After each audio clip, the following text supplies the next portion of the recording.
ஒரு நாள் காலை மரக்கிளையிலிருந்து விழித்த குட்டி ஹனுமான் வானத்தில் எழுந்த சூரியனை பார்த்ததும் கண்கள் பெருசாகிட்டது.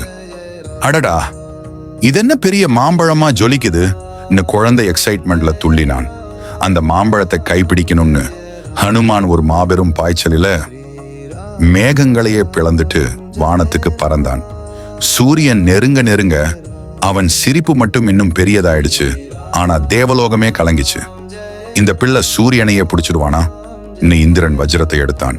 ஒரு மின்னல் சத்தத்தோடு வஜ்ராயுதம் நேரா ஹனுமானின் தாடையில் பட்டது.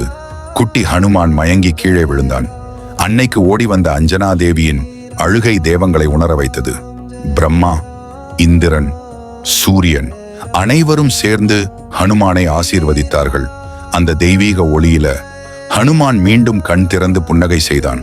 அந்த நாளிலிருந்து சூரிய தேவன் அவன் குருவானார். வானத்தை தாண்டி பறந்து ஹனுமான் ஞானத்தை கற்றவன் ஆனான்.